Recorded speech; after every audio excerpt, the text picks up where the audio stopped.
All right. We are live. The presidential live stream number 6. John Quincy Adams, 6th president of the United States. Before that, he was a Secretary of State, which was a big deal for him. He did really well as Secretary of State. That was probably his best role. And then he became a congressman after his presidency. He's the only president to have ever done that. First president to be the son of a former president, all the way until George W. Bush. He was, yeah, that's right. So he was the first son of a president that became a president until George W. Bush. Or he was the only, is what I meant to say there. So I didn't write down as many notes. It kind of snuck up on me a little bit. So I've got a few notes. I'll read through these real quick, and then I'll kind of give you my thoughts on the book. I read John Quincy Adams' Militant Spirit, if you can see this here, by James Traub. He did a really good job emphasizing that he was not an easy man to get along with, but he was a very religious and a very honest man. I wonder if I can get that in frame. I don't know. New webcam. Figuring things out here still. But the video quality, I can already tell, is better, so I'm excited for that. If you have any questions, please put them down in the chat. We got a comment already. Hey, what's going on, man? Dionysus? Yeah, it's good to see you. Thanks for coming by. All right, so John Quincy Adams was named for his grandfather, John Quincy, who was the founder of the town, Quincy, Massachusetts. He was the first son of a former president. He was the 6th president of the United States, kept a very detailed diary for his entire life that is actually one of the things that they use to get facts on people from around that time frame. His journal was so detailed that a lot of biographers refer to his diaries to get what was going on through the day. A lot of James Monroe's presidency was detailed in his diaries, and the guy who did the James Monroe biography really pulled heavily off of John Quincy Adams' diaries. So that was kind of cool. He was born July 11th, 1767, and he died February 23rd, 1843, after giving a message in Congress. And he kind of overexerted himself in Congress as an older man, and then he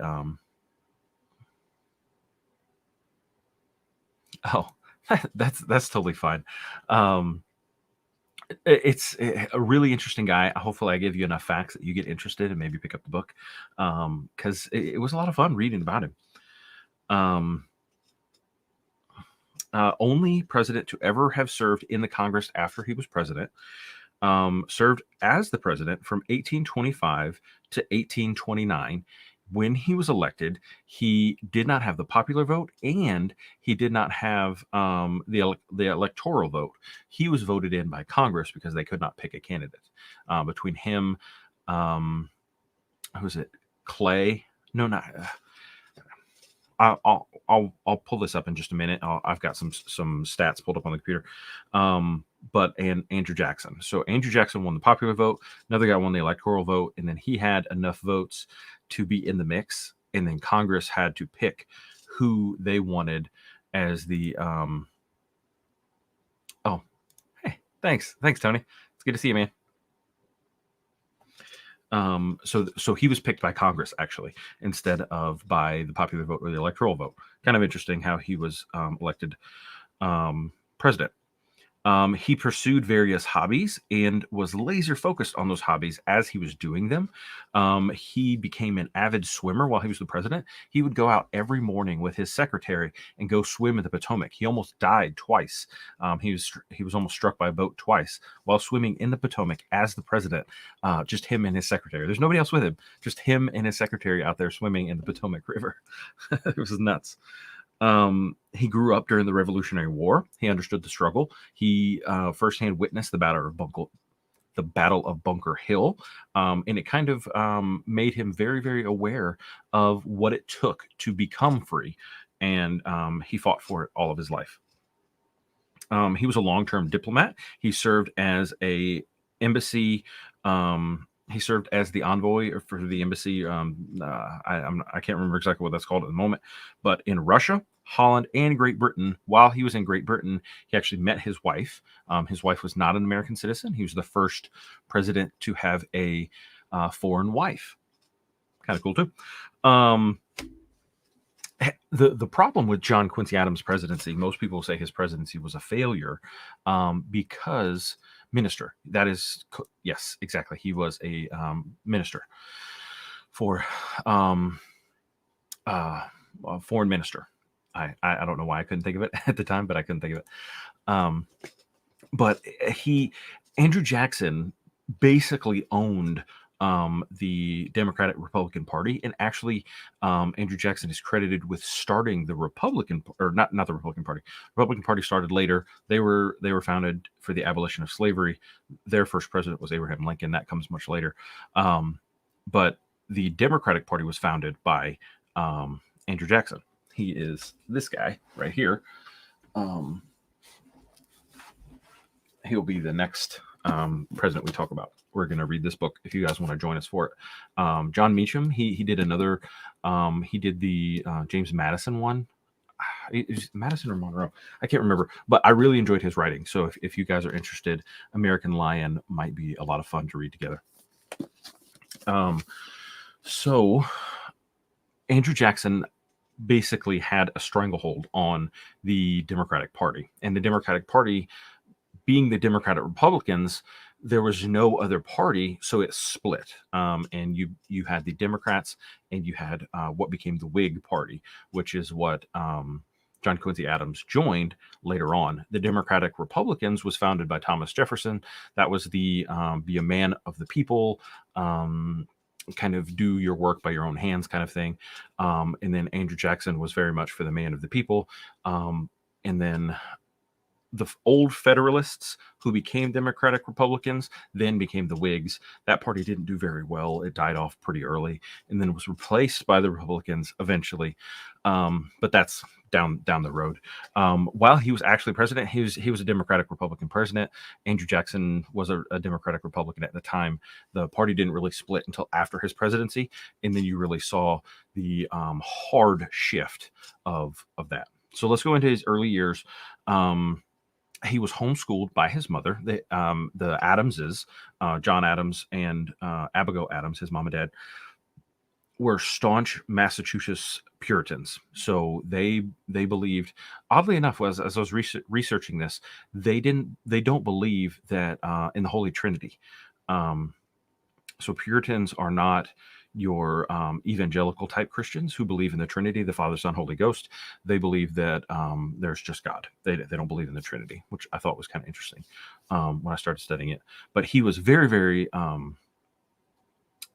pious, I guess you would say, for his religion. He was always reading scriptures and doing all kinds of. He was very good that way. And sorry, Discord's going off in my ear. I wonder if I can turn that off so it keeps chirping at me and distracting me. Let me close Discord. There we go. And so his family was very, very Puritan, but they believed that you should not encourage your children. You should show them hard work and how to move on through your life, but never really given them a they weren't ever very comforting, if that makes sense. And that kind of showed in the way that he was not a very comforting man. He wasn't compassionate towards kind of his family and stuff like that. So he was very hard to deal with. He was honest. He did the right thing as often as he could. Sorry, I'm not looking at the camera. But he was not a very kind man. And I think that was part of his upbringing. There's a story told early on about his first love, a lady named Mary, who he had no money, and his mother believed that you should not get married until you can support your spouse. So she kind of put the kibosh to his engagement and said, no, you can't marry this girl, and really broke his heart. He even late in life, in like his late 60s, he came across her grave walking through a graveyard in Massachusetts one day, and broke down, started crying, remembering his love of Mary. And his wife, I don't have her name written down here, but I can pull it up. Hold on one second. But his wife had always felt second fiddle in his life, always felt like she just was not given any depth of love from him. And you can see that in their marriage. They had quite a few children, but when one of their children died, their daughter, she yearned for death because she didn't feel supported. It broke his heart too. I'm not going to say that he was cold to it, but by not being as supportive to her, she felt alone. And that's when they lived in Russia too. So it was really, really hard for them while living in Russia, losing a daughter, not being able to come home to, either to Great Britain where she was from, or to the United States where he was from, and family. Let me pull up her name real quick. So it was definitely really tough for their marriage. They were married their whole lives, but their marriage was always tough. All right, so he was born in Braintree, Massachusetts, which is now the town of Quincy, named after his grandfather, John Quincy. Already went over that. Wife. Where's his wife? What personal life? Personal life. Here we go.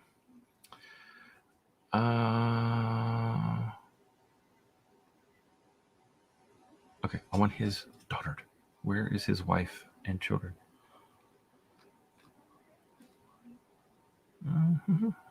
Sorry, guys. I'm sorry I was not more prepared. Okay, so his mother's disapproval of Louisa Johnson, not Mary. I was completely wrong.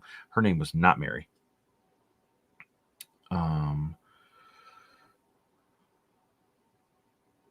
Yeah, where's his wife? Where personal life? Okay, 3 sons and a daughter.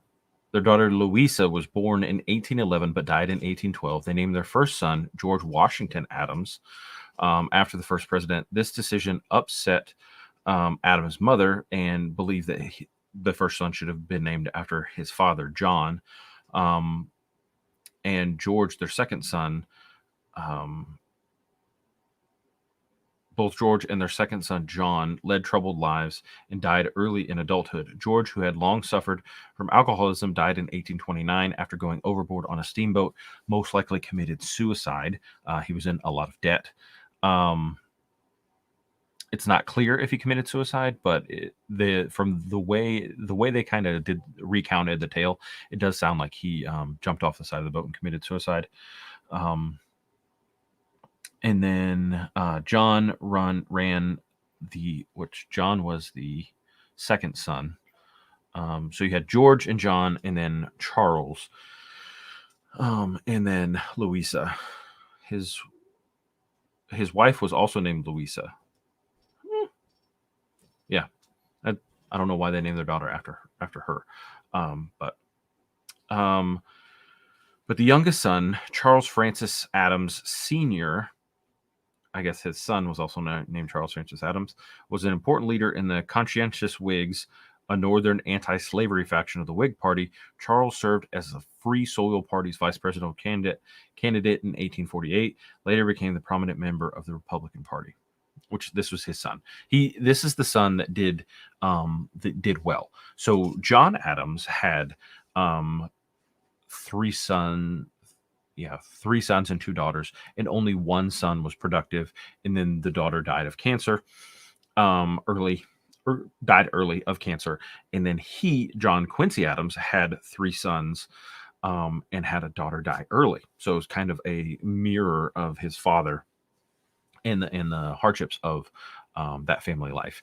But John Adams and John Quincy Adams' wife, Louisa Adams, were always very, very close. Louisa Adams always cherished her time up spending time with John Adams because he was so accepting of her.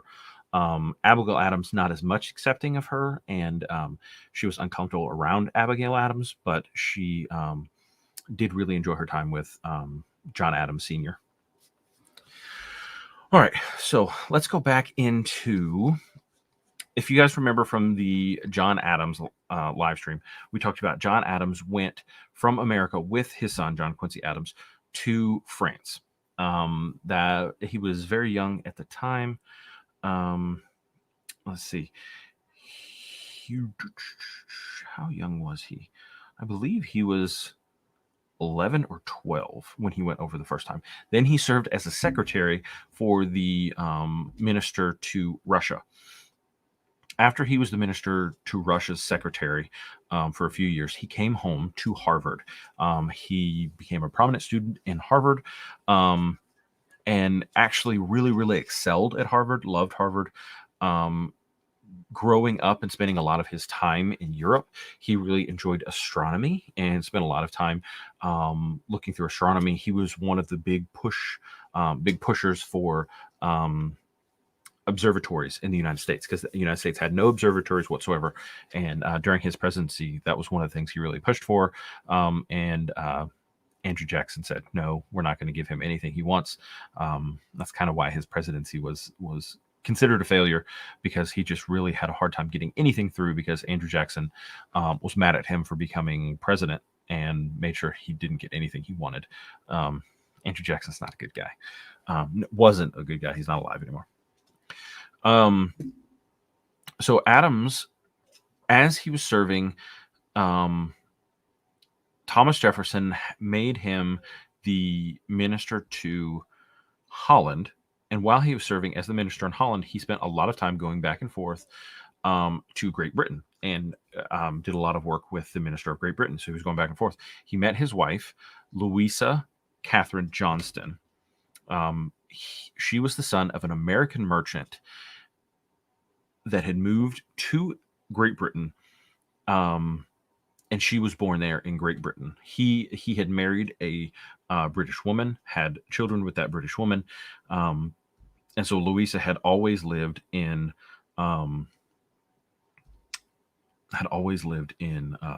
Great Britain.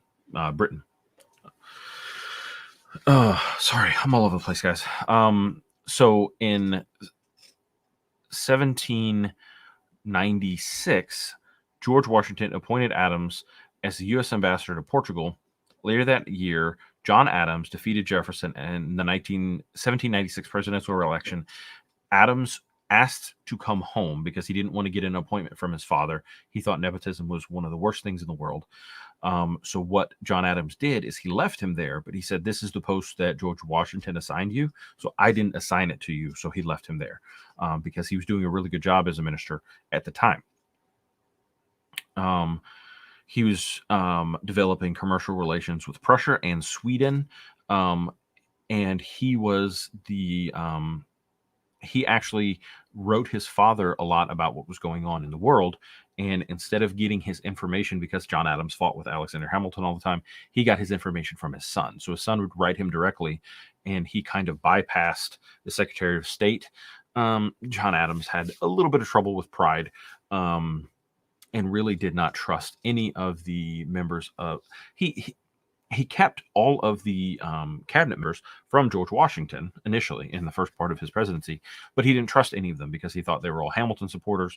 And so he was getting his son to directly write him, bypassing the Secretary of State, causing all kinds of issues. It was a problem. But John Quincy Adams did really well, excelled. Most people thought he did a really good job as a minister, and that's why he did. He stayed a minister to multiple countries for so long and lived in Europe for such a long time. So when he returned to the United States, Adams reestablished his legal practice in Boston. He brought his wife home with him after Jefferson defeated John Adams and brought him home. Jefferson kind of put a kibosh. He's like, this is John Adams' son. I'm not going to leave him out in the field, even though he'd been doing a really good job. Adams had strongly opposed the 1800 presidential candidacy, and he became alienated from the Federalist Party. It was just really tough for Adams. The Napoleonic Wars had started, the Quasi-War, the ABC incident or XYZ incident during Adams's presidency. So when John Quincy Adams came home, he became a senator for Massachusetts, but really started creating some interesting problems for himself. He was willing to support Thomas Jefferson in the embargo, which alienated him. He was a Federalist at the time. That alienated him with the Federalist Party, and he was voted out of the Senate.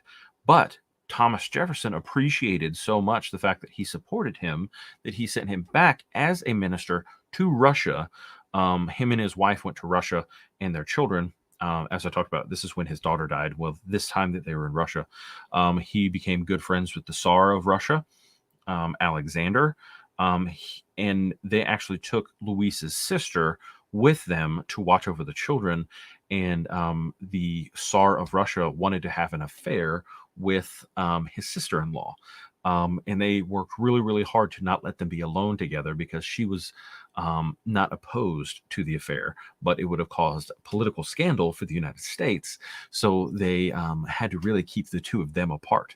It doesn't list her name here on Wikipedia, but it kind of goes over it really well in this book, how the Tsar of Russia would walk around, and anytime he saw Jad Adams, he's like, "Where is your lovely sister? I would love to see her and have a dinner party with her." And anytime that they had dinner parties, he was not allowed to come without her. Kind of interesting.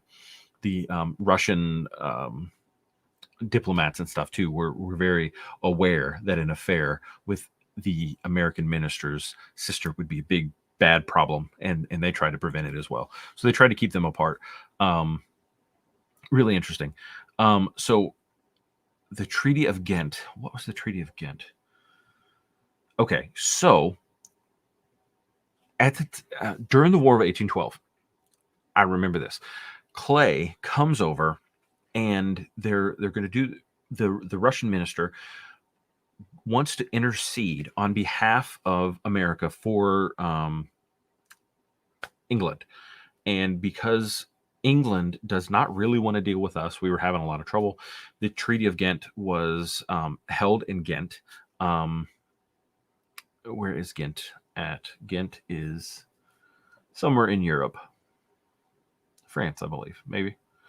So, but the Treaty of Ghent was set up there. Jonathan Russell and former Speaker of the House Henry Clay and John Quincy Adams have a lot more time together later on. They become not friends, but they work together. And so what was going on here in the Treaty of Ghent, the British were really trying in securing the treaty. Henry Clay, who was from Kentucky, wanted use of the Mississippi River, and he was negotiating that with the British. And then John Quincy Adams was trying to negotiate fishing rights in Newfoundland, which is something his father, when he was Minister of Great Britain, secured, and he was trying to secure his father's legacy. So the Treaty of Ghent became very, very clashy between John Quincy Adams and Henry Clay. So when eventually the treaty was signed, Henry Clay was like, "I hate Adams. He's a horrible person. Don't ever want to work with him." But the Treaty of Ghent was signed right before the Battle of New Orleans, where Andrew Jackson handily defeated the British in New Orleans. Had only like 26 men die, but killed like 1,200 men. It was like the most definitive defeat of the British ever.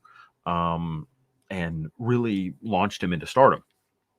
So, but because the ship that was taking the signed treaty to the United States had not yet made it there, and they didn't realize the war was over, the battle was still fought. And so he was very instrumental in the Treaty of Ghent. And then right after that, he became the ambassador to Britain, all the way up until the presidency of James Monroe. James Monroe then recalled him and made him his Secretary of State. James Monroe and John Quincy Adams probably had the best relationship in the early years of President and Secretary of State, other than maybe like Thomas Jefferson and James Madison.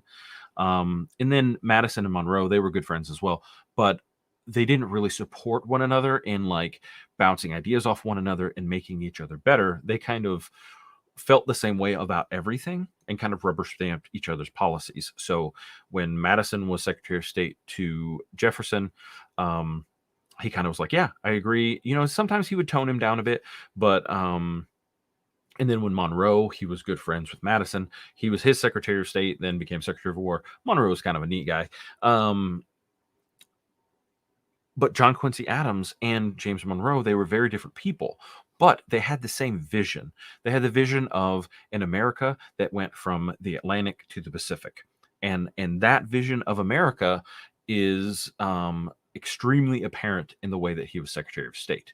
He fought hard for the Onease Treaty. He fought for Florida. He fought for rights to the Mississippi River. He fought for Texas. He fought for the 59th parallel in Oregon. I have that somewhere over here, actually. I saved a picture of it. Not right here. I can pull it up on the internet. Let me bring up the Onease Treaty. And then the big giant thing they did was the Monroe Doctrine, where the Monroe Doctrine basically said, here, let me show you the Onease Treaty first. So the Onease Treaty was a treaty with the Minister of Spain. His name was Onease. That's why Onease Treaty. I spelled that wrong. I know I did. Adams Onease Treaty. But the internet knew what I meant. All right. So the Adams Onease Treaty was for the acquisition of Florida. So when the Louisiana Purchase was made, West Florida, which if you look on the map, I'll just show a map right here. Hold on just a second. I'm going to do that one. Let's share my screen. Share screen. I want this screen right here. Okay. So I'm little down at the bottom now. All right. So we are going to look at images real quick and I'll show you. Okay. So if you're looking, watch on my map. Let's zoom in on here. Okay. I'll make that big. No, I don't want that. Dadgummit. I just want to zoom in on this picture. Does that zoom in on the picture? No, that's Google Lens. I don't want that either. Let's see. No. Okay. I don't know how to zoom in on this picture. Dadgummit. All right. So right here, if you can see my cursor. Can you see my cursor on the screen? Yes, you can.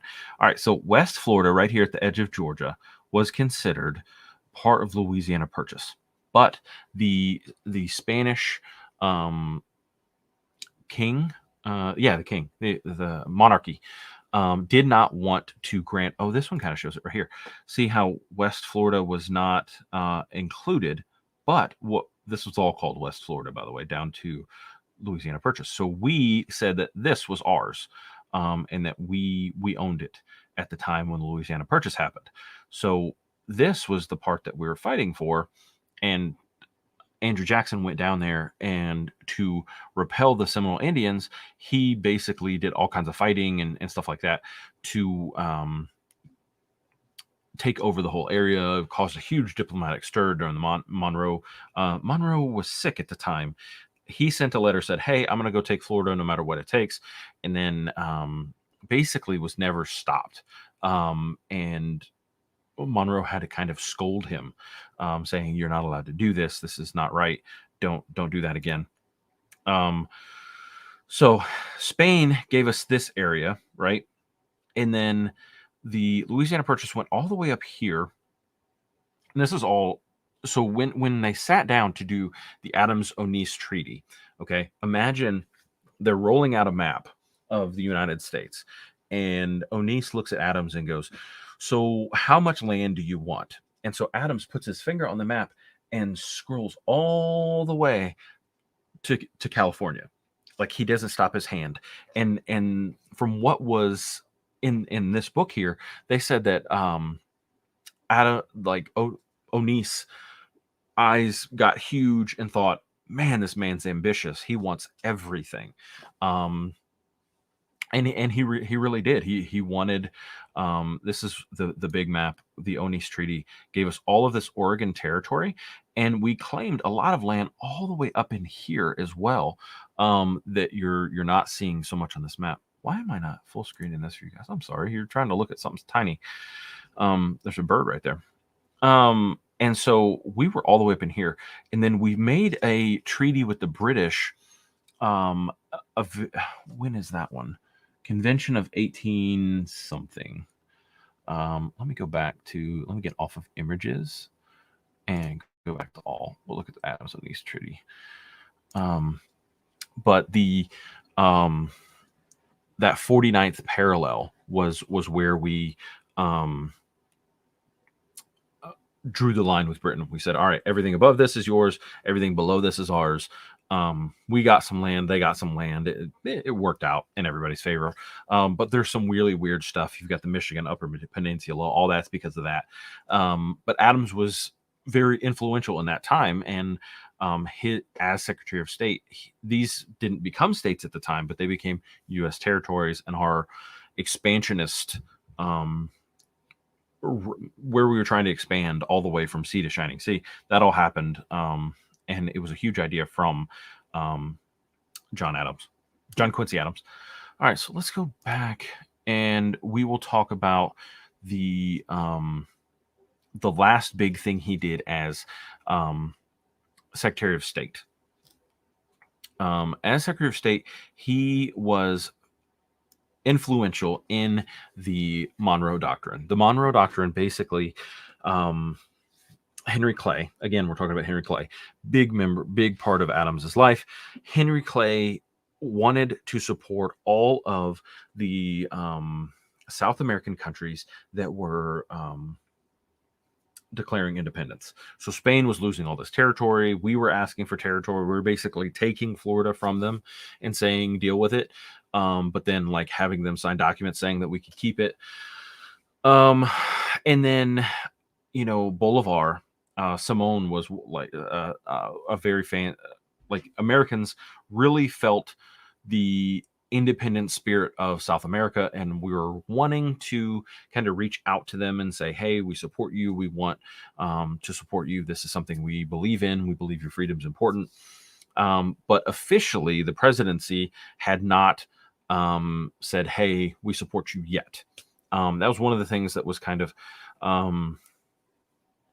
interesting with that. Let me move back to this screen.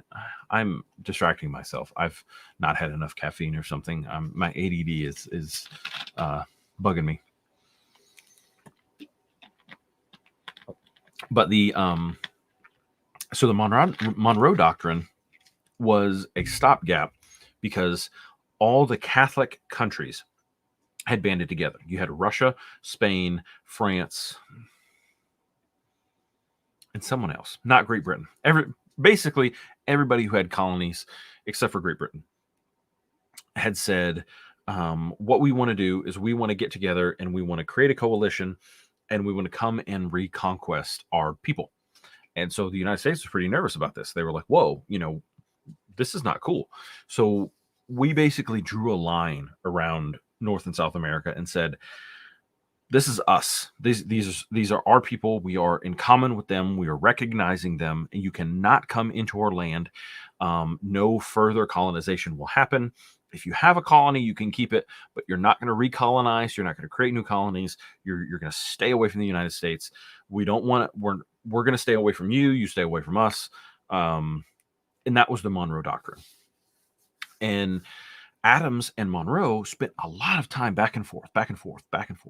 Adams wanted stronger language, saying we would declare war if you infringed. Monroe was not as much. He was a soldier. He understood war, almost died in war, got shot in the artery at one point. And so he was against the war, and he wanted softer language. Eventually, they came to an agreement. It was rewritten.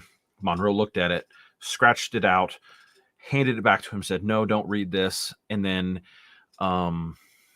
like minutes before he went to go read it to the Russian minister, because the Russians were kind of in charge of the whole coalition, he said, you know what? If you want to put that strong language back in there, you can. And as a respectful move towards Monroe, Adams decided to not read the inflammatory language that he had originally wanted to put in there. Even though he was given permission to put it in there, he went with what Monroe was wanting to say, hence the Monroe Doctrine. It was what Monroe wanted, but the two of them had worked together so much, it might as well have been the Monroe-Adams Doctrine, because they created it together. So as Monroe was coming out of the White House, he, was president when there was only one political party. He, had kind of orchestrated everybody come together. Let's all be friends. Let's, his presidency was the era of good feelings. But you had Andrew Jackson, who had to be scolded. You had Henry Clay. You had John C. Calhoun. You had these very powerful people that all worked under Monroe and all wanted to be president. So you had Monroe, you had Clay, you had Adams, you had Jackson, and all of these guys wanted to be president. All of these guys got votes. So what had to happen was when they started getting votes, Andrew Jackson won the popular vote. Let's see. Let's bring up the Adams election. John Q. Adams election. I have to click on it.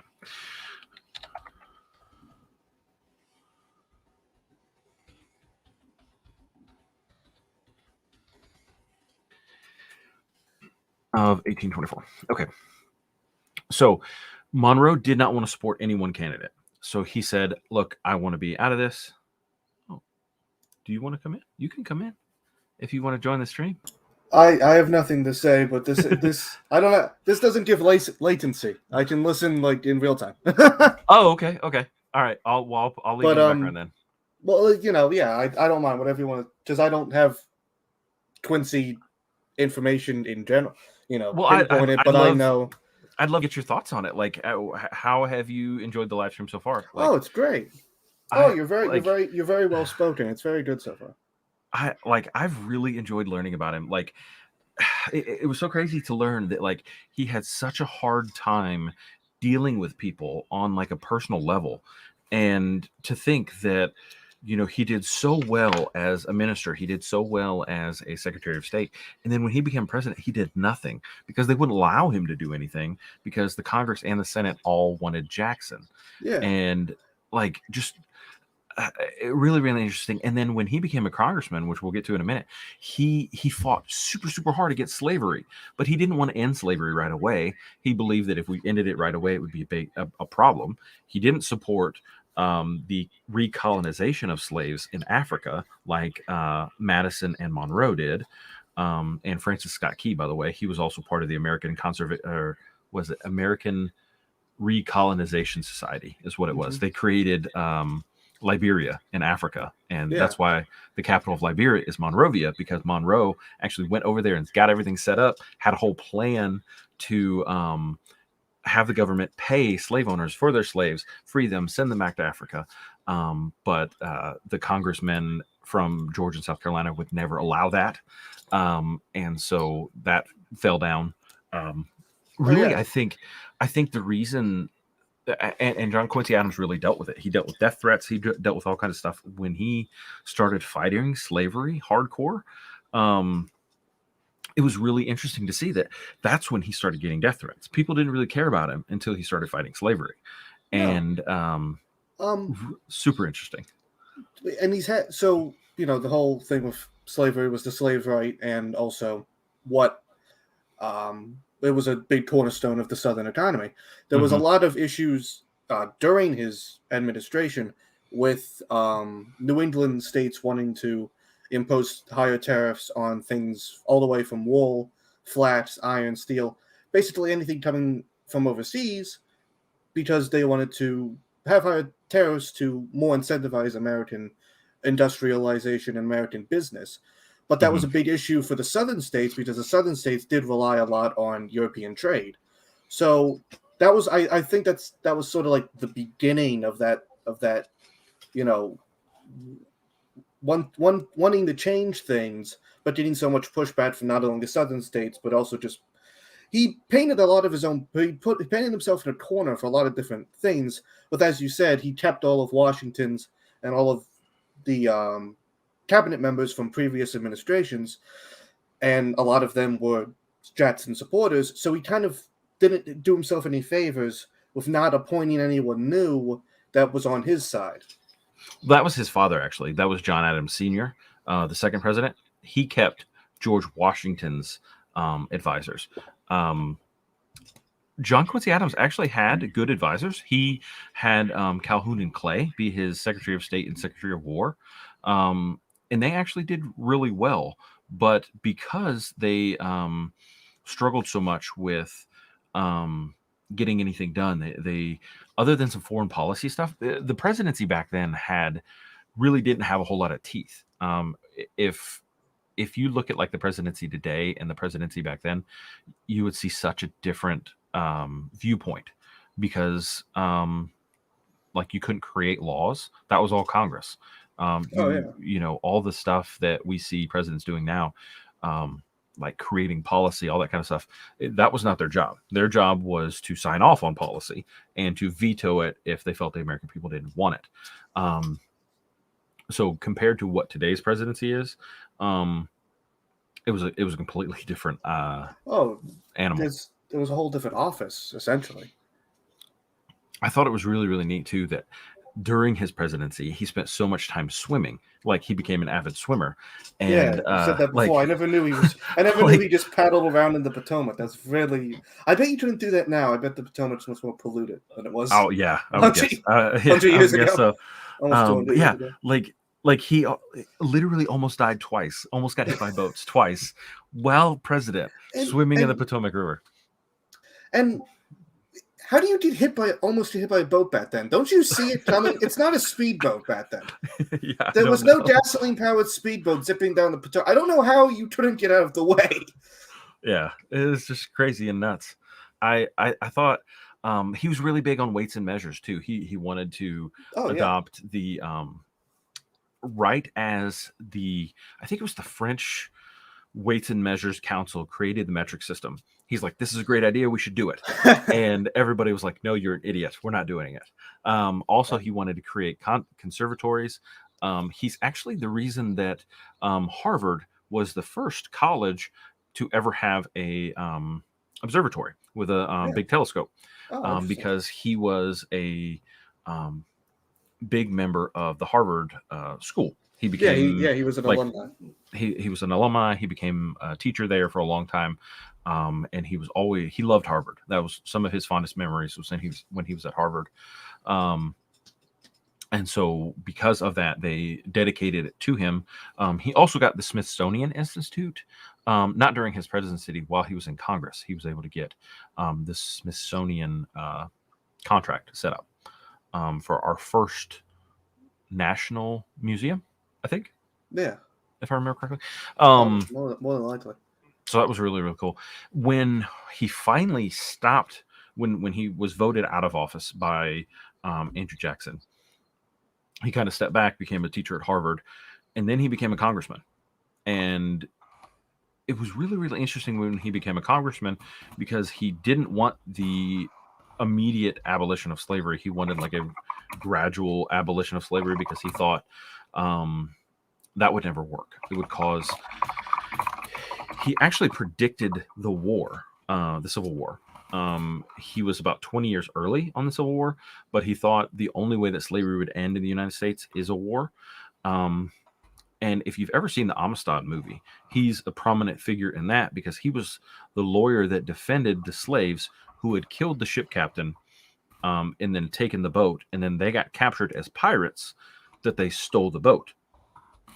But the slave trade was illegal at the time, so the Amistad trial was big because they fought to prove that they were free men who had been illegally captured and then killed the captain because of their problem. And then they had to figure out who the boat actually belonged to, because it was a Spanish boat, and the Spanish wanted the slaves back, and they said, no, these are free men because the slave trade is illegal. And it was a long fight. and John Adams worked really hard to negotiate all of that. But yeah, he fought hard for slavery, but he fought it in a way that was really, he probably did more harm to himself than good, but fought for slavery for a very long time. And I thought that was really interesting. Yeah, and it is, and like you touched on before, it's really interesting how it seems before and after his presidency, he was very driven, very vocal and loud in Congress and as minister and things like that. But it seems like just that period of being president, he decided, maybe I don't fight so hard for these things. But it's not to say that he didn't do anything, but it just seems that he definitely more so came into his voice later on after Jackson came in. And I think it really spoke to his problem with delegating, because he spent a lot of time during his presidency. Anybody who came to the White House and wanted to meet with him, he would meet them. Like, no matter who it was, any farmer that came in off the street that walked up to the White House, and if they wanted to speak with John Quincy Adams while he was president, they met with John Quincy Adams. Like, and I think that's a large part of why, like, it's awesome that he was willing to do that for people. Oh, but God, yeah. He had, you know, you're not going to get any work done.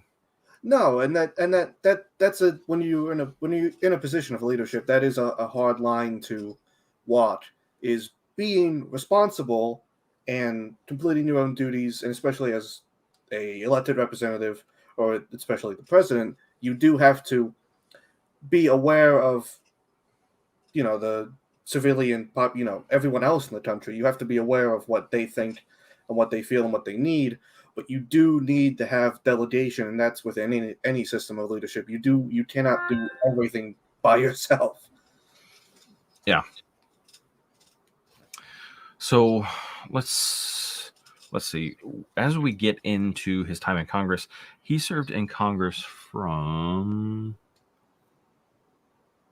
I didn't write that down. Let's see if I have it on here. I think it's 1830, 1837. Yes. Because he died no. 1830 to 1843. 40. Because he died only a few years after. I wanted to talk too about 1848, actually. Yeah. So 1830 to 1848. So 18 years he served in Congress after he was president. And I wanted to talk too about there was this thing called the Gag Rule. So he would read petitions of people, mostly women, who wanted slavery to end at that time. And they would write petitions to Congress, and he would read them in Congress. So they created the House of Representatives imposed a gag rule that tabled any petitions about slavery and would not let them be read on the floor. And so what they were doing is they were creating this ability. Even northern congressmen didn't want to deal with the issue, but he kept pushing it. He kept pushing it and saying, this is something we got to deal with. He would read these letters. And so he got a petition. It was a fake petition from a southern slave owner that was written as a slave woman who said, I love my masters. They are kind to me. They are nice to me. And he went to bring this petition to the floor, and a member from South Carolina fought him and tried to get him sent out because he was raising the gag rule again. And he was saying, he's trying to read a petition. I'm not going to let him read this petition. And this petition is false and bad. And he backed him into a corner. He had this false petition that he knew was false, but he tried bringing it to the Congress. And so he was forced to read it. And then the guy's like, this is false. And then it said, I'm a slave. I love my slave owners. I want to stay a slave. Kind of turned the whole boat on its head. So he challenged him to say that he was not a, I can't remember what it's called, but basically he was calling him on the floor to impose criminal charges on him and get him arrested because he was not following the gag rule. So it went to trial in the House of Representatives, and the fight for the gag rule was easily defeated. Adams easily defeated it, and the guy who had done that, I can't. His name's not here on the Wikipedia, but I'll post it in the Discord for you guys later. After this, he resigned from Congress and never served in politics again because he'd been defeated so soundly. It was crazy. And then take my ball and go home. Yeah, it was not. He beat him so soundly in Congress that he resigned from his political party. So I thought it was really, really cool. The gag rule didn't end until a year after he died, and not long after that, the slavery issue really blew up. In the next 20 years, we did have the Civil War. I can't wait to talk about Buchanan. Yeah, he's going to be interesting. Well, and I'm a Pennsylvanian, so. Okay, yeah. That's sort of my one claim to fame. He, from what I can tell, Buchanan was brought up quite a bit. He was a interesting politician who knew how to play both sides of the table. And from what I can see with this biography, it only talked about him leading up to Adams' presidency. There was, I didn't even go into that. There was a whole, there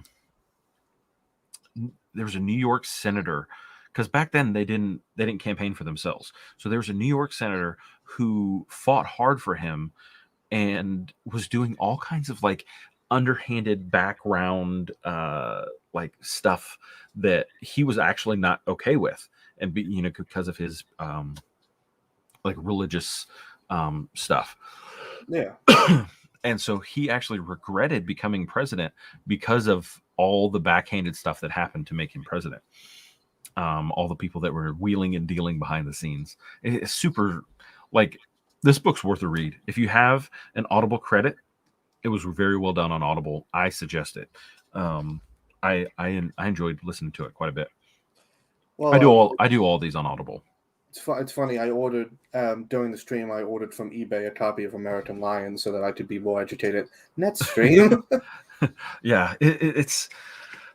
I'm excited for American Lion. I think this is going to be a good one, but I do not like him at all from what I know of him so far. Yes.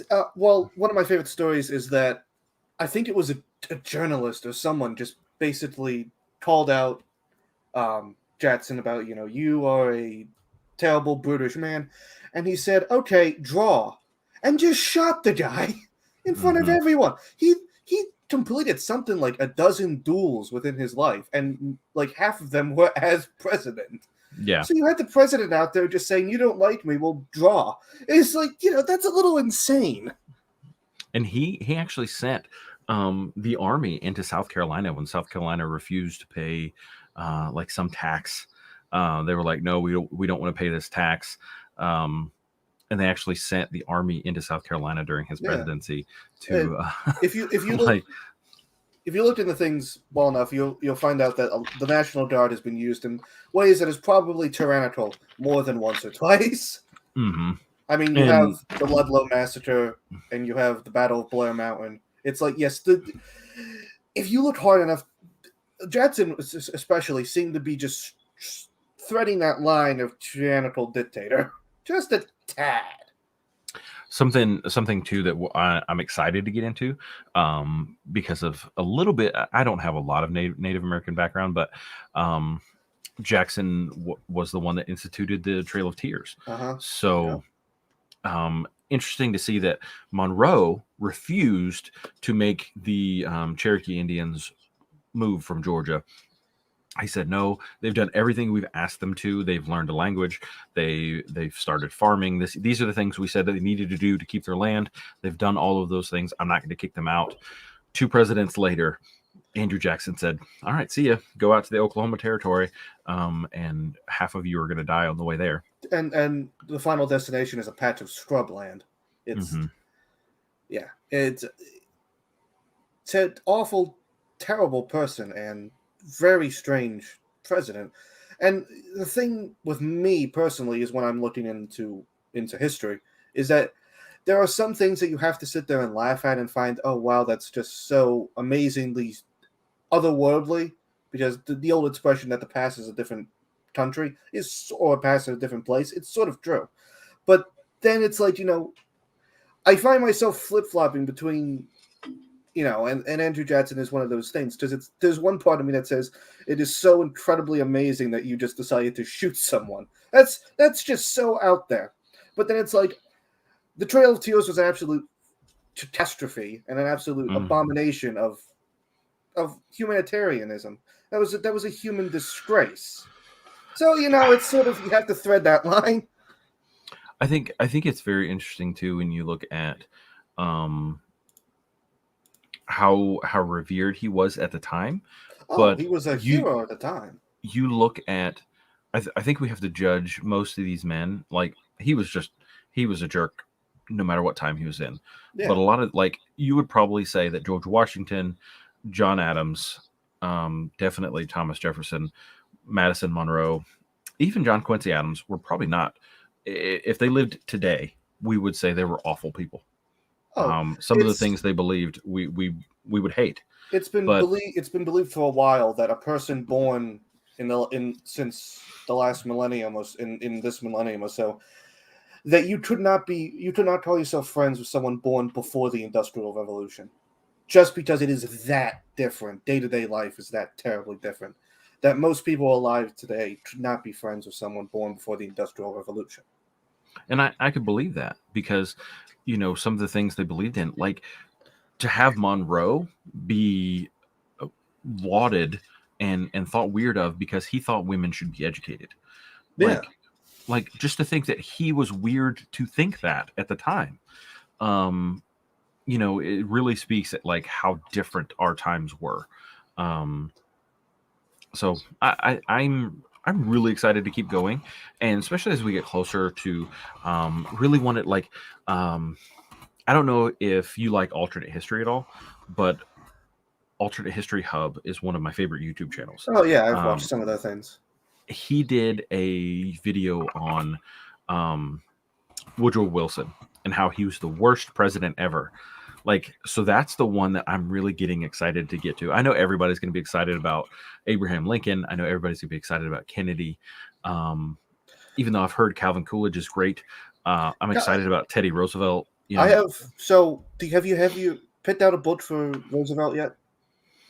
No, not Roosevelt. I've got The Bully Pulpit over here somewhere. So for Teddy Roosevelt, that's the only one that I could say, that's the only book that I could say that I have already before starting this adventure. Theodore Rex. Okay. Look into Theodore Rex. It's a pretty good. Who writes that one? Let me write that down. Hold on. Let me go to my bookshelf. All right, I'm gonna write that down. Theodore Rex. Now, Edmund Morris. He also wrote The Rise of Theodore Roosevelt, but okay. Theodore Rex is, I believe it's primarily about the presidency, but maybe also getting into the after. Yeah. I remember hearing some interesting things about how if he had been reelected, because he was he did his time in office, came out and then ran again, but split the Republican Party vote. And that's why Woodrow Wilson became became president. It's interesting to look at the anagrams. Just the Bull Moose Party is what you're talking about. Mm-hmm. Is his attempt to create a new party around himself. And you can see that today with people believing that Trump wants to make a new Republican Party. It's sort of interesting how it all just tends to repeat itself. Yeah, and I've kind of spoke, I'm a libertarian, so I've spoke to the idea that I think the two-party system is horrible for this country. Oh, and as a Republican, I agree. Like, personally, I didn't like either of the candidates, with the Trump Hillary election and with the Trump Biden election. I didn't like either of the candidates. And so I thought, why can't we have a third or fourth party where people like me, who are more middle of the road, lean more towards capitalism is a bit more of a better situation. I mean, it doesn't solve every problem, but I believe that libertarian, more. I'm actually classified as an anarcho-capitalist. Small government, more capitalism is kind of where I want to be personally. I can see it. Yeah, and I can agree with that, and I'll let you speak. But so there was nobody for me. Joe Jorgensen this last time was a reasonable candidate, and I voted for her, but there was nobody that really stood for what I believe. And as a Christian as well, I really have a hard time voting for the Democratic Party because of their stance on abortion, and so I voted third party. Yeah, and I don't blame you. And if I had voted third party, I think I would have gone with Bill Weld, which I don't know if you looked into Weld. That I didn't much, but I did do a little bit of research on him. And what I looked into Bill Weld is that I did vote for Trump because sadly we are chained by that two party system. But I don't see it. I don't know if instituting multiple parties is the way to go, or if it's more so educating the public as to vote how you want. Well, it definitely fractures the vote, and I think that's and that complicates everything. That's the fear, especially if, like, say your party splits in two, then the other party is a shoe-in to win. But should that be the reason that we don't have alternate voices in the political debate? And I'm definitely agreeing with you that there should be multiple voices that aren't just Democrat or Republican. But what I'm saying is that trying to institute multiple parties now into the U.S. is the same thing that people talked about as, well, let's just go over to the Metric system. Mm-hmm. Because that's what most of the world does not have two-party systems. Most of the world uses Metric. It's like, yes, but it's been the way for so many years. It would be a generation of just meandering confusion. Yeah, it'd be tough. But and you voted third party, and that's great. But I think more people have to take it within their duty as a civilian and as an American voter that you have to look at everyone possible who's running, even if it's Vermin Supreme. Well, I don't know if you know that. It's your duty to at least take a look. Yeah. And if you so believe, then you should vote that way. And parties. The whole idea of parties kind of makes me personally like, because it never allows any single person to truly follow their own political opinions, because I think very few people on Earth actually completely line up with one single party. Yeah, I don't think you honestly could, and be honest with yourself. And I would be scared of people that say they do. Like, I'm scared of these people who say, like, yes, everything the Democrat Party does, or yes, every single thing the Republican Party does, I'm right there. Mm-hmm. Do you have an opinion of your own? Yeah, and that's difficult too, because when you challenge their beliefs, a lot of times they've never considered the entire scope of what they believe. They're like, I believe what they say. Yes, that's it. That's what I believe. But then when you bring up, this is also what they believe, this is part of their policy, they go, well, I don't really like that.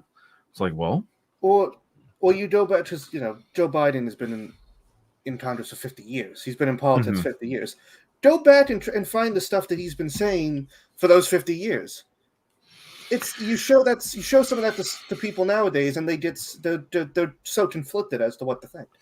Well, I do try to give him a little bit of forgiveness for growth. Kind of like we were saying, what you might have thought in the 1970s, being a very old man, maybe you don't agree with that anymore. And I could get that. I could understand that. But your core beliefs are probably not going to change. But I think it's really interesting. I had a conversation with somebody about his stance on abortion made it where he was not able to take communion, which for me, my faith is the most important thing in my life. And if something that I had to support had, and I'm not Catholic, I'm Protestant, but if something that I believed in was opposed to my political party and I had to follow the political party instead of my religious belief, I think that is really the key, where you look at it and you go, man, there's just something fundamentally wrong with what they're doing here. And then instead of the church correcting him, the church said, okay, we'll let him take communion again. That was it really felt so political that it was almost disgusting to me. And yeah, and I can see that. I'm not a religious person at all, personally. And personally, I do believe that there is an importance to the separation of church and state. I do too.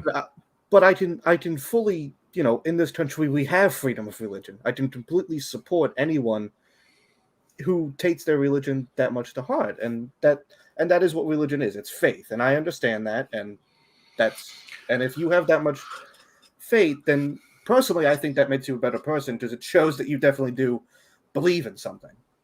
Well, one of the things too about being a libertarian is my personal belief is, like, say with abortion.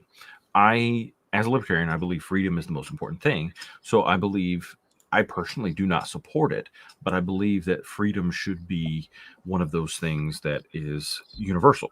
But because a baby is a person, that person also has rights. So I believe when we can find a way to separate a baby and a mother, we can do that. But when the situation is one person has to die for this to happen, I think that's morally wrong. So, but also on, like, my religious faith, says that homosexuality is a sin, but my American freedom sense says I believe that if you feel you should do it, you should do it, but I just don't believe you should be married in the church. That doesn't mean that I hate you or I don't like you or whatever. It just means that I personally, faith-wise, am against what you're choosing to do. But my government sense says I think you should be allowed to do it, even if I don't think you should do it. And that's why I like the separation of church and state, because you can have that argument where it says this person who's not religious can do this thing because we live on a foundation of freedom. And I think that freedom is so important that we should be allowed to do these things, even if our faith doesn't agree with it, because our government is structured in this way that says freedom is the most important thing. Oh yeah, and me being a non-religious person and everything, I don't have that sort of confliction, and I definitely can feel empathy for someone like yourself that has that sort of confliction. Just me personally, I couldn't begin to start wondering about that, because I have not been in the church. I think the only time I've been in church is for my baptism and yard sales. So it's like I cannot speak to the idea of being wed in a church, but me being personally believing freedom above all else is that you should have the right to marry, even as a homosexual couple. And it's I don't know. Well, and I've brought that up to a couple of people. I think the state shouldn't have any say so, not only in homosexual marriages. I don't think they should have any say so in heterosexual marriages. All marriage is a piece of paper. Yeah, to the government, at least, all marriage is yes, to the government. To me, when I was married, it was between me and God, and me, my wife, and God, not between the government. The government was just an extra step that we had to take. And I think really the situation should be you go find a lawyer, you and that lawyer and your significant other, you choose the terms of that union, and that's who it should be with. That way, when you have children, you decide what you're going to do with the children. If the marriage is dissolved, you make all these decisions, and it should have nothing to do with the government. No, less things should have to do with the government in general. But I've always believed that. Even if my faith is dynamically opposed to homosexual marriage, I believe the government should have no say in marriage, so it really doesn't matter what the government thinks. So yeah, exactly. And And I do agree with that. And as I said, I think there should be less government involved in many things. Oh yeah. Just as a basis to start going back on the right track. But so try to keep these about an hour. So we will start December right now, if everybody wants to. Usually we do like a month and a half, 2 months on these.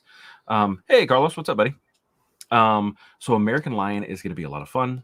I'm excited for it. I've already read a John Meacham biography, and he did really, really well. And I got a hair on that one. But I'm excited. I had a lot of fun with John Adams, and I think as much as I'm going to dislike John Quincy Adams, as much as I'm going to dislike Andrew Jackson, he's definitely an interesting fella. Oh, so yeah. I think it'll be fun. And I will definitely start reading it when it comes. Okay. Yeah. We definitely go slow on these because personally, I could never get through them without an audiobook. So people that are actually physically able to read them and not get bored and fall asleep, more power to you. I am probably the worst reader because I like physical books, but I have developed the attention span of a goldfish. Mm-hmm. So it's like I'll read a chapter and a half, and then I'll scroll on my phone, and then I'll just keep switching back. I must infuriate people if they watch me do it. Well, I drive about 48 minutes a day one way to go to work. So I can get some audiobooks in. I'm a champ at audiobook reading. So here's the thing. I found your channel because I was at work and I was working and I was so terribly bored I wanted to listen to audiobooks.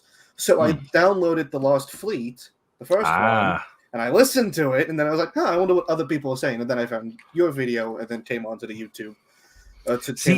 I've had Discord a lot of people watching, and it was the second Lost Fleet YouTube video, Fearless, which I think is the best one in the whole. We're on the third Lost Fleet series, The Lost Stars, which is from the Syndicate perspective. Yes, I feel so crappy because I listened to the first three and like half of the fourth one on audiobook, and then I bought all the books. I bought all of them in the main series, and then I bought one of the Beyond the Frontier. First one, Dauntless. And I got that, and then I'm looking through all of the Discord stuff. It's like they're miles ahead of me. God damn it! Yeah, we're pretty far ahead, but they're not too long. So, but I think when you get into Fearless, and Carlos has not read the first Lost Fleet. He joined us in the second series, so I'm going to spoil him if he's still listening. But they come up on a point. Have you read the second one? I listened through the second one. I was halfway through Valiant. I started something else. When they are shooting the tethers on the Hypernet gate. Oh God, yeah. And that was so awesome. How they he wrote that scene so well. They were like staring into the void. The missiles were overheating. The weapons were malfunctioning because they're getting so hot. Yes, and they just all expenditures go everything. Yeah. So I looked into John G. Henry, who wrote The Lost Fleet and everything, whose pen name is Jack Campbell. Mm-hmm. And Henry was a strategic something or other for the Navy for like 3 decades. So it's so amazing to see him write this, and it has some basis in reality. You listened to the audiobooks, did you? Yeah. The book, the entire first series, I read physically. And then the Beyond the Frontier, I read all on my Kindle. And then this last one I did on audiobook. So the audiobooks, at least the ones that I listen to, it starts off with a small introduction from John G. Henry, where he goes through. It's like, this is what I was thinking when I was writing this one, and something like what was it? Relentless was the third one. Yes, I think so. Yes, I've got him over there. He wanted the book to be ferocious. No, courageous. Courageous was the third one. Yes, and then it's like the publisher says that was so.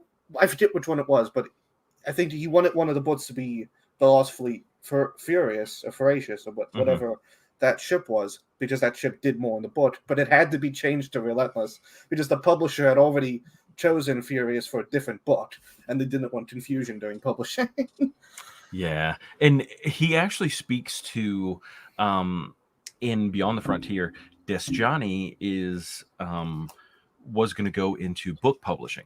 Yes, and so it's always interesting that so many authors write things about other authors, or about the profession of being an author, or the profession of being in publishing. and he actually makes a joke, because there's Marines on every cover of the Lost Fleet, and he makes a joke about how I guess if you were the book publisher, you'd put a Marine on every cover, even though we're fighting in ships the whole time. And it's like he made fun of his own publishers. It's so funny to be. So I was working on a factory floor when I was listening to all these things, right? So it's so funny to be walking around and other people look at you as you're like shaking your head or laughing. You look like you're insane as you're going throughout your day, and you're just sitting there smiling.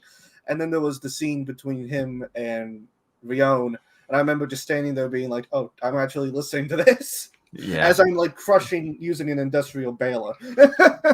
Yeah, I don't know if you read any Brandon Sanderson, but his fourth Stormlight Archive book, I was literally working on an elevator, trying not to let people see that I was crying while turning wrenches. Oh it's my like, God, I can't imagine.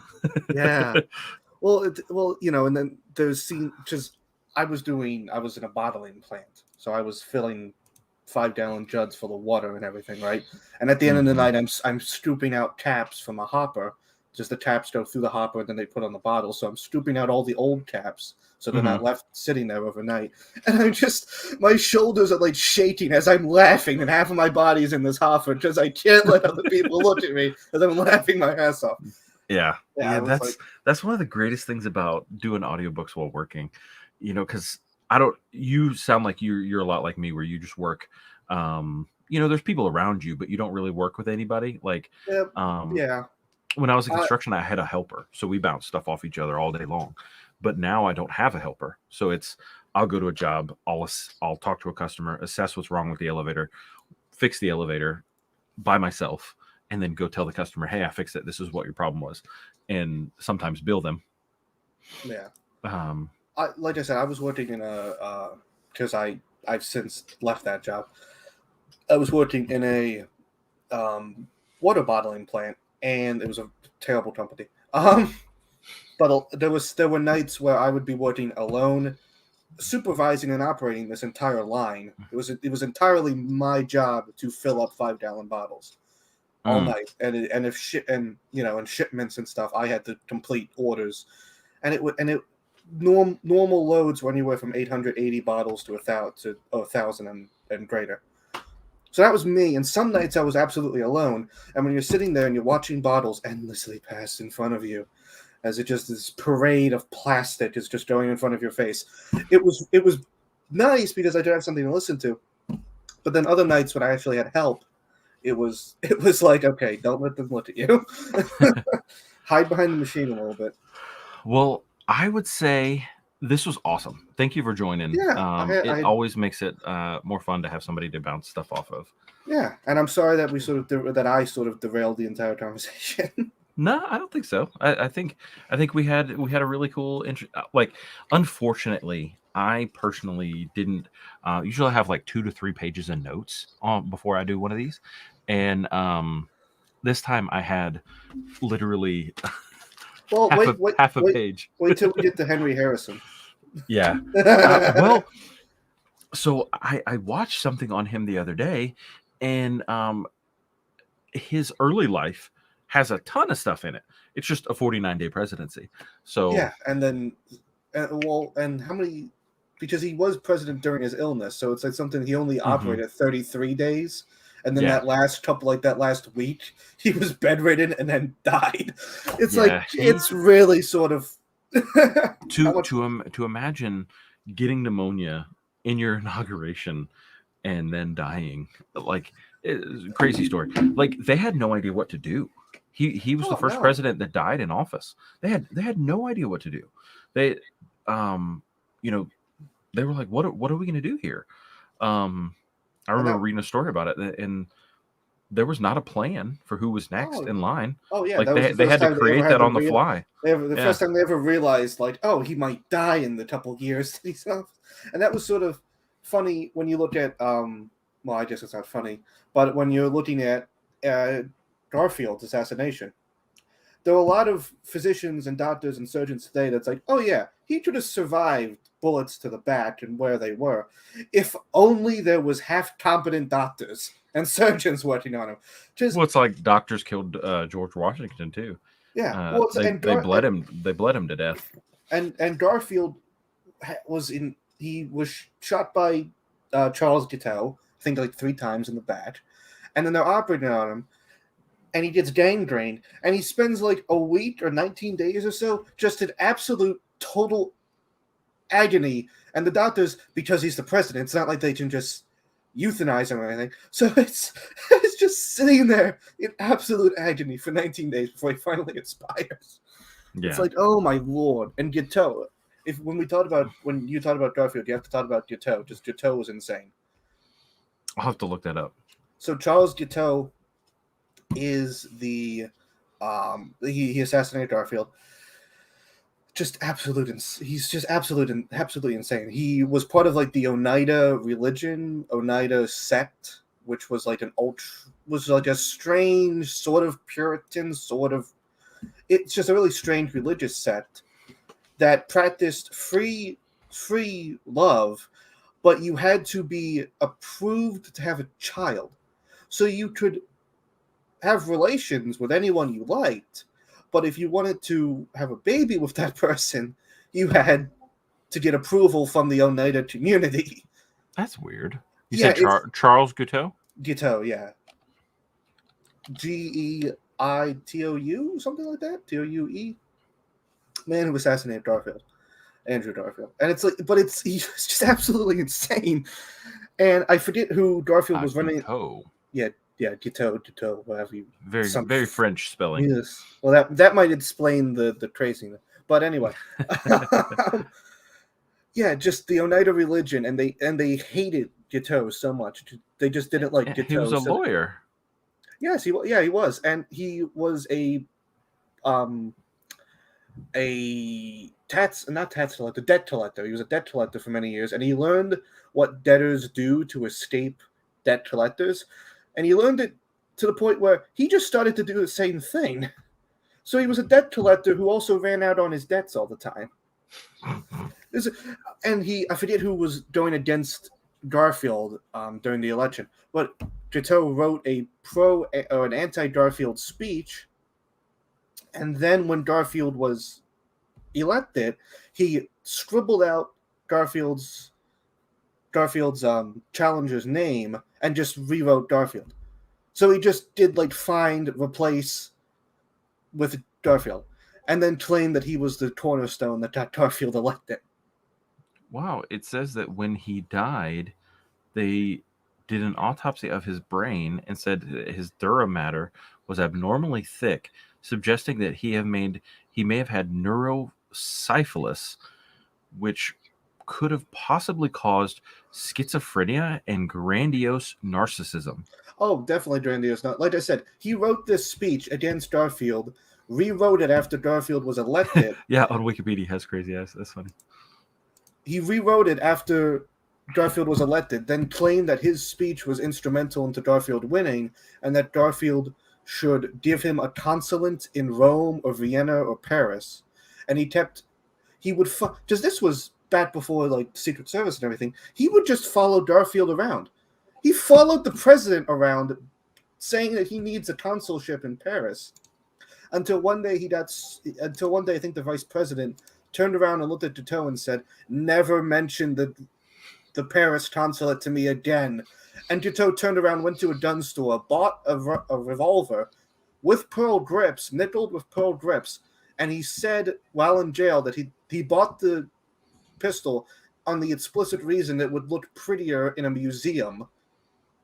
Went to the train station, found Garfield, shot Garfield in the back, and then just like threw up his arms and was like, "Yeah!" He was nuts.